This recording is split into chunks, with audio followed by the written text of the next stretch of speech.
In the early 1800s, the Bell family settled on a quiet, remote farm in Adams, Tennessee. Life seemed peaceful, the land fertile, and the nights calm. But soon, something unimaginable began to stir. At first, it was subtle, small, unexplained disturbances knocking on doors and walls when no one was there. Objects moving on their own, strange creaks and thuds echoing through the empty farmhouse. The family tried to ignore it, thinking perhaps it was the wind or the old wooden floors settling. But the events soon escalated. The Bell family began to hear voices, soft at first, whispering through the darkness of night, calling their names, speaking in tones that chilled the blood. It was no ordinary sound.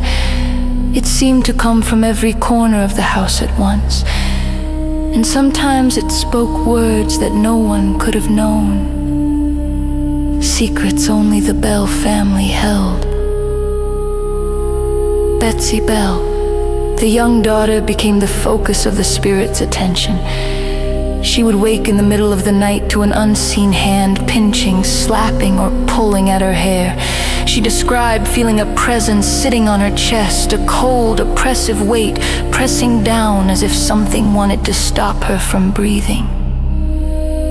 The voice of the Bell Witch was now unmistakable, sometimes mocking, sometimes warning, sometimes threatening. The entire family became terrified. Doors would slam with incredible force. Beds shook as though something invisible was shaking them violently. Food left on the table would be knocked to the floor. The spirit seemed to delight in tormenting the family, its intelligence evident in the way it mimicked voices and conversations, always striking fear into anyone who dared approach. Word of the haunting spread. Neighbors and visitors who came to the Bell farm experienced strange phenomena themselves. One man reported a shadowy figure standing at the edge of the room, moving closer as he tried to back away. Another visitor felt an invisible hand pushing him down the staircase, leaving bruises on his body as proof. The Bell Witch was not only mischievous, it was malevolent. The spirit seemed to hold a particular grudge against John Bell himself. It whispered threats of death and doom, and the warnings became more sinister with each passing day. The family tried to find someone who could help, reaching out to ministers, folk healers, and curious onlookers. But no one could stop the terror. Betsy Bell continued to suffer. She was tormented night after night, her cries echoing through the empty farmhouse. Witnesses later described hearing her screams in the dead of night, followed by an eerie silence as if the spirit had vanished as quickly as it appeared. Eventually, the haunting reached its terrifying climax. John Bell fell mysteriously ill. Some claimed it was the Bell Witch's doing, a supernatural force slowly sapping his life despite care and attention. He grew weaker each day. In 1820, he passed away, leaving the family devastated. Many believed the Bell Witch had claimed what it had long threatened. But the story did not end there. Even after the death of John Bell, reports of the spirit persisted. People who walked the property years later described cold spots where the air suddenly dropped in temperature, shadowy figures moving in the corner of their vision, and voices whispering in empty rooms. The legend of the Bell Witch became ingrained in the local folklore, terrifying anyone who dared venture near the site. The Bell Witch is remembered not only for her terror, but for the physical evidence left behind, the countless eyewitness accounts, and the lasting fear she inspired.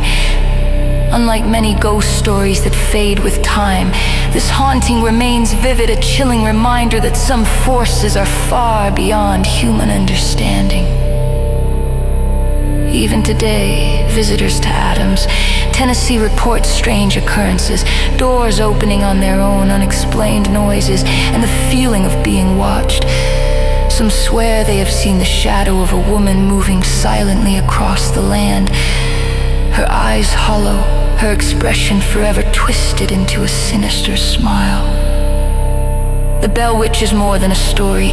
She is a lingering presence, a supernatural force that defied explanation, haunting the Bell family and all who came near. A spirit that thrives on fear, that knows its victims intimately, and that leaves behind an unsettling truth.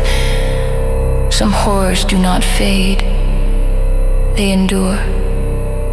If you listen closely in the silence of the night, in an empty room or on a lonely country road, you might hear her. A soft whisper in the dark, a cold touch against your skin, a knock on a door where no one stands. The Bell Witch is patient. She waits, and she remembers. So if you ever find yourself alone on the old Bell property, remember this: do not speak, do not turn around, and whatever you do, do not invite her in, because some spirits are not meant to be confronted. Some spirits are meant to haunt forever.